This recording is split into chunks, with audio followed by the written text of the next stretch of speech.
Amruthaveni lice kit presents daily news പ്രഭാത വാർത്തകൾ powered by Pulimoottil silks KSFE in association with Joy Alukkas. ഇത്തവണ first അടിക്കില്ലേ നമ്മള്?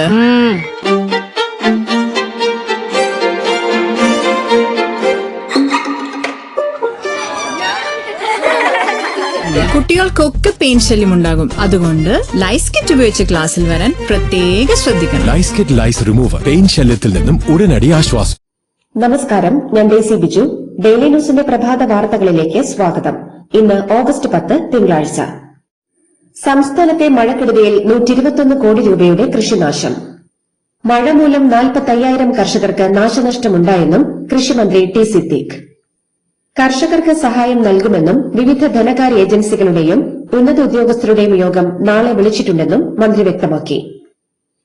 Sangh Parivar സഹയാത്രികൻ TG Mohandas കസ്റ്റഡിയിൽ.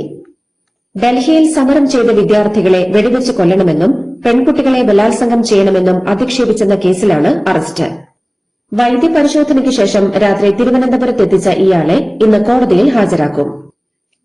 അർജുൻ ആയങ്കിയെ കൂത്തുപറമ്പ് മജിസ്ട്രേറ്റ് റിമാൻഡ് ചെയ്തു. ഇയാളെ തലശ്ശേരി സ്പെഷ്യൽ സബ് ജയിലിലേക്ക് മാറ്റി. കണ്ണൂർ സൈബർ പോലീസ് എടുത്ത കേസിലാണ് റിമാൻഡ് ചെയ്തത്. അറസ്റ്റിലായ അർജുൻ ആയങ്കിക്കെതിരെ കാപ്പ വകുപ്പ് ചുമത്താനാണ് പോലീസ് നീക്കം. 23 കേസുകളിൽ പ്രതിയായ അർജുൻ കൊടും ക്രിമിനലെന്ന് പോലീസ് റിപ്പോർട്ട്. ദേശീയ പരീക്ഷാ ഏജൻസിയുടെ പരീക്ഷാ സംവിധാനങ്ങൾ കൂടുതൽ ശക്തമാക്കുന്നതിനുള്ള നടപടികൾ സ്വീകരിക്കുമെന്ന് കേന്ദ്ര വിദ്യാഭ്യാസ മന്ത്രി പ്രഹ്ലാദ് ജോഷി. സൈബർ സുരക്ഷ, പരീക്ഷാ കേന്ദ്രങ്ങളുടെ പ്രവർത്തനം, ഫോറൻസിക് വിഭാഗങ്ങളിലേക്ക് ഉന്നത ഉദ്യോഗസ്ഥരെ നിയമിക്കാൻ മന്ത്രി വിളിച്ച ഉന്നതാധികാര സമിതി തീരുമാനിച്ചു. സംസ്ഥാനത്തിന്റെ പേര് കേരളം എന്നാക്കുന്നതിനുള്ള ബിൽ ഇന്ന് ലോക്സഭയിൽ അവതരിപ്പിക്കും. ലോക്സഭ കാര്യപരിപാടിയിൽ ബിൽ ഉൾപ്പെടുത്തിയിട്ടുണ്ട്. നേരത്തെ നിയമസഭ ബിൽ പാസാക്കിയിരുന്നു.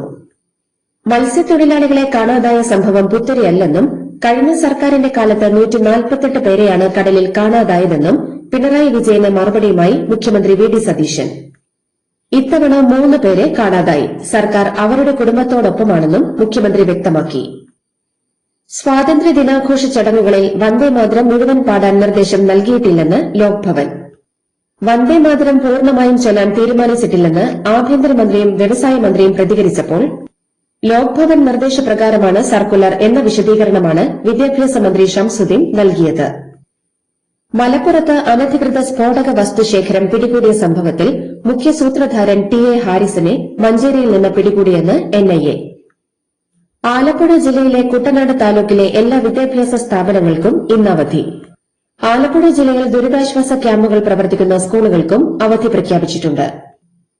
RSS അനുകൂല സംഘടനയുടെ പരിപാടിയിൽ വീണ്ടും പങ്കെടുത്ത് MG സർവകലാശാല vice chancellor doctor D മാവൂത്ത്. Bharatiya Vichara കേന്ദ്രത്തിന്റെ സംസ്ഥാന പഠന ശിബിരത്തിൽ ഉദ്ഘാടകനായാണ് വൈസ് ചാൻസലർ പങ്കെടുത്തത്. പോലീസിനെതിരെ ഭീഷണി മുഴക്കിയതടക്കമുള്ള കേസുകളിൽ പിടിയിലായ അർജുൻ ആയങ്കിയുടെ പ്രധാന കൂട്ടാളിയായ പ്രണവിനെ പോലീസ് തെരയുന്നു. അർജുൻ ആയങ്കി ഒളിവിലിരിക്കെ സോഷ്യൽ മീഡിയയിലൂടെ പ്രചരിച്ച വിവാദ പോസ്റ്റുകളിട്ടത് പ്രണവാണെന്നാണ് പോലീസ് കണ്ടെത്തൽ. VD സവർക്കറെ പുകഴ്ത്തി വിവാദ ചോദ്യാവലി തയ്യാറാക്കിയ അധ്യാപകന് സസ്പെൻഷൻ. പള്ളത്തുടക്ക സ്കൂൾ അധ്യാപകൻ ഗുരുപ്രസാദിനെയാണ് സസ്പെൻഡ് ചെയ്തത്. പ്രതിപക്ഷ ഉപനേതാവിന് മുറി വേണമെന്ന CPMന്റെ അവകാശവാദം സർക്കാർ തള്ളി. നിയമസഭാ മന്ദിരത്തിൽ മുറി വേണമെന്ന ആവശ്യം സ്പീക്കർ നിരസിച്ചു. KN ബാലഗോപാലിന് വേണ്ടിയാണ് മുറി ആവശ്യപ്പെട്ടത്.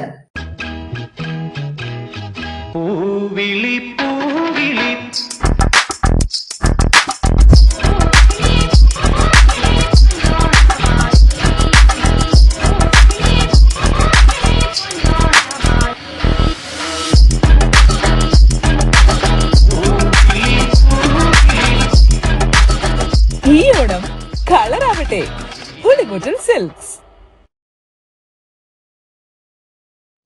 UDF സർക്കാർ RSS അജണ്ട നടപ്പിലാക്കുകയാണെന്ന് പ്രതിപക്ഷ നേതാവ് പിണറായി വിജയൻ ആരോപിച്ചു. വന്ദേമാതരം സർക്കുലർ, വഖഫ് ഭേദഗതി, PM ശ്രീ പദ്ധതി എന്നിവയിൽ അത് കാണാമെന്നും അദ്ദേഹം പറഞ്ഞു. നീണ്ടകരയിൽ വള്ളം മറിഞ്ഞ് കടലിൽ കാണാതായ ഗൌതം കൃഷ്ണന്റെ വീട്ടിൽ ആഭ്യന്തരമന്ത്രി രമേശ് ചെന്നിത്തല എത്തി. ഗൌതമിന്റെ അമ്മയെ ആശ്വസിപ്പിച്ച അദ്ദേഹം കാണാതായവർക്കുള്ള തിരച്ചിൽ സജീവമായി തുടരുമെന്നും അറിയിച്ചു. കോസ്റ്റ് ഗാർഡ് IGയുമായി സംസാരിച്ചെന്നും കോസ്റ്റൽ പോലീസിനുള്ള സൌകര്യങ്ങൾ മെച്ചപ്പെടുത്തുമെന്നും അദ്ദേഹം പറഞ്ഞു. നാവികസേനയുടെ INS കൽപ്പേനി എന്ന കപ്പലും തെരച്ചിൽ നടത്തുന്നുണ്ട്. ആനക്കൊമ്പ് കടത്ത് സംഘത്തിലെ 6 പേർ കോഴിക്കോട് കക്കോടിയിൽ വനം വകുപ്പിന്റെ പിടിയിൽ. വിൽപ്പനയ്ക്കായി എത്തിച്ച ഒരു ആനക്കൊമ്പും കസ്റ്റഡിയിലെടുത്തു. കക്കോടി സ്വദേശിയായ അസീൽ, മുഹമ്മദ് റിഹാൻ, താമരശ്ശേരി സ്വദേശി പരീദ്, കോട്ടയം സ്വദേശി വിൻസെന്റ്, തിരുവനന്തപുരം സ്വദേശികളായ സുധീർ, ദിൽഷാദ് എന്നിവരാണ് പിടിയിലായത്. ഇന്ത്യയിലെ US അംബാസിഡർ സെർജിയോ ഗോറും മൈക്കൽ ബൌലോസും വേമ്പനാട്ട് കായലിൽ ഹൌസ് ബോട്ട് യാത്ര നടത്തി. സ്പൈസ് റൂട്ട്സ് ലക്ഷറി ക്രൂയിസ് ഒരുക്കിയ യാത്രയിൽ നെഹ്റു ട്രോഫി വള്ളംകളിയുടെ പരിശീലനം കാണുകയും കേരളത്തിന്റെ പ്രകൃതി ഭംഗി ആസ്വദിക്കുകയും ചെയ്തു. ശശി തരൂരിന് മറുപടിയുമായി AICC general secretary KC Venugopal. Rahul ഗാന്ധിയെ കുറ്റം പറഞ്ഞാൽ BJPക്ക് സുഖിക്കുമെന്നായിരുന്നു KC വേണുഗോപാലിന്റെ വിമർശനം. ഇന്നലെ അലഹബാദിൽ നിറയെ വിദ്യാർത്ഥികളെത്തി. ഇതൊന്നും കാണാൻ അദ്ദേഹം എന്തുകൊണ്ട് തയ്യാറാകുന്നില്ലെന്നും KC വേണുഗോപാൽ ചോദിച്ചു. പിറവത്ത് പള്ളിയിൽ ഓർത്തഡോക്സ് യാക്കോബായ സംഘർഷം. ഓർത്തഡോക്സ് യാക്കോബായ വൈദികർ തമ്മിൽ ഏറ്റുമുട്ടി. പിറമാണം സെന്റ് ജോൺസ് ബെത്ലഹേം പള്ളിയിലാണ് സംഘർഷമുണ്ടായത്. പള്ളിയുടെ നിയന്ത്രണം നിലവിൽ പോലീസ് ഏറ്റെടുത്തു. വന്ദേമാതരം വിവാദത്തിൽ വിദ്യാഭ്യാസ മന്ത്രി ഷംസുദ്ദീൻ നടത്തിയ പരാമർശം ഞെട്ടിപ്പിക്കുന്നതാണെന്ന് മുൻ മന്ത്രി P. രാജീവ്. ഗവർണർ പറഞ്ഞത് അപ്പാടെ ചെയ്യാമെന്നാണ് മന്ത്രി പറയുന്നത്. രാജ്ഭവൻ പറയുന്നത് ചെയ്യാനാണോ സർക്കാർ? ജനാധിപത്യത്തിൽ തെരഞ്ഞെടുത്ത സർക്കാരിനാണ് പ്രാധാന്യമെന്നും P. രാജീവ് പറഞ്ഞു. PSC ഉദ്യോഗാർത്ഥികൾ നടത്തുന്ന സമരം ശക്തമാകുന്നതിനിടെ മുഖ്യമന്ത്രി VD സതീശന് BJP സംസ്ഥാന പ്രസിഡന്റ് രാജീവ് ചന്ദ്രശേഖർ കത്തയച്ചു. തെരുവിലിറങ്ങി സമരം ചെയ്യുന്ന ഉദ്യോഗാർത്ഥികളെ മുഖ്യമന്ത്രി ചർച്ചയ്ക്ക് വിളിക്കണമെന്ന് അദ്ദേഹം ആവശ്യപ്പെട്ടു. കടലിൽ കാണാതായ മത്സ്യത്തൊഴിലാളികളുടെ തിരച്ചിലിൽ മുഖ്യമന്ത്രിയെയും മന്ത്രിമാരെയും രൂക്ഷമായി വിമർശിച്ച് CPM. തിരച്ചിലിൽ വലിയ വീഴ്ചയുണ്ടായെന്നും തീരദേശ ജനത്തെ മുഖ്യമന്ത്രി ആക്ഷേപിച്ച് സംസാരിക്കുന്നെന്നും CPM സംസ്ഥാന സെക്രട്ടേറിയറ്റ് അംഗം PA മുഹമ്മദ് റിയാസ് പറഞ്ഞു. ഡോക്ടർമാരുടെ സേവനം ലഭ്യമല്ലാത്തതിനെ തുടർന്ന് മലയോര മേഖലയിലെ പാണത്തൂർ കുടുംബാരോഗ്യ കേന്ദ്രം അടച്ചുപൂട്ടി. ആശുപത്രിയിലുണ്ടായിരുന്ന 3 ഡോക്ടർമാരും PG പരീക്ഷ എഴുതാനുള്ള മുന്നൊരുക്കത്തിന്റെ ഭാഗമായി അവധിയിൽ പ്രവേശിച്ചതോടെയാണ് പ്രതിസന്ധി രൂക്ഷമായത്. ശബരിമല യുവതി പ്രവേശന വിധിയെ പുകഴ്ത്തി മദ്രാസ് ഹൈക്കോടതി ജഡ്ജി. വർഷങ്ങൾ പഴക്കമുള്ള ആചാരങ്ങളെക്കാൾ പ്രധാനം ലിംഗസമത്വമെന്ന് ജസ്റ്റിസ് ആനന്ദ വെങ്കടേഷ് പറഞ്ഞു. ചെന്നൈയിൽ ക്ഷേത്രങ്ങളുമായി ബന്ധപ്പെട്ട പുസ്തക പ്രകാശന ചടങ്ങിലായിരുന്നു പരാമർശം. സംസ്ഥാന ബജറ്റിൽ പ്രവാസികളെ പൂർണ്ണമായും തഴഞ്ഞെന്ന് പ്രതിപക്ഷ നേതാവ് പിണറായി വിജയൻ.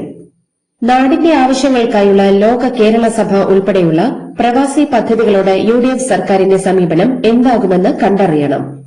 പ്രവാസി സമ്മേളനം തിരൂരിൽ ഉദ്ഘാടനം ചെയ്ത് സംസാരിക്കവെ അദ്ദേഹം പറഞ്ഞു.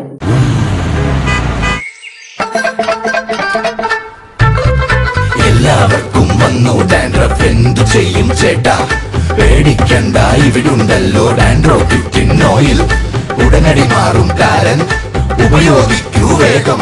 അമൃത്വേനി ഡാൻഡ്രോക്വെറ്റ്, the ultimate dandruff solution. Jharkhand public service കമ്മീഷനിലെ പരീക്ഷാ ക്രമക്കേടുകളുമായി ബന്ധപ്പെട്ട അന്വേഷണം മുറുകുന്നതിനിടെ കമ്മീഷനിലെ 3 അംഗങ്ങൾ രാജിവെച്ചു.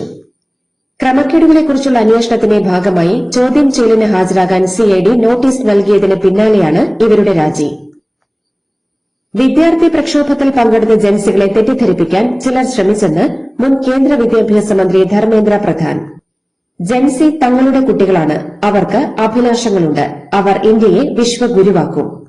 മന്ത്രിസ്ഥാനം തനിക്ക് പ്രധാനമായിരുന്നില്ലെന്നും ധർമ്മേന്ദ്ര പ്രധാൻ പറഞ്ഞു. അടിയന്തരാവസ്ഥ കാലത്ത് തടവിൽ കഴിഞ്ഞവർക്ക് 10,000 രൂപ പ്രതിമാസ പെൻഷൻ പ്രഖ്യാപിച്ച് പശ്ചിമബംഗാൾ സർക്കാർ. പശ്ചിമബംഗാൾ ലോക്തന്ത്ര സേനാനി സമ്മാൻ എന്ന പേരിലാണ് പദ്ധതി പ്രഖ്യാപിച്ചത്. പശ്ചിമബംഗാൾ മുൻ മുഖ്യമന്ത്രിയും തൃണമൂൽ കോൺഗ്രസ് നേതാവുമായ മമതാ ബാനർജിയുടെ കാറിനു നേരെ ആക്രമണം. ഞായറാഴ്ച നോർത്ത് 24 പർഗാനാസ് ജില്ലയിലാണ് സംഭവം. അക്രമികൾ കല്ലുകളും ഇഷ്ടികകളും കൊണ്ട് തന്റെ കാർ ആക്രമിച്ചെന്നും താൻ കൊല്ലപ്പെട്ടേക്കാമായിരുന്നുവെന്നും മമതാ ബാനർജി പറഞ്ഞു. പ്രളയക്കെടുതിയിൽ വലയുന്ന ആസാമിൽ മരണസംഖ്യ 99ആയി. വിവിധ ജില്ലകളിലെ ഗ്രാമങ്ങളിലും റോഡുകളിലും താഴ്ന്ന പ്രദേശങ്ങളിലും വെള്ളപ്പൊക്കം തുടരുകയാണ്.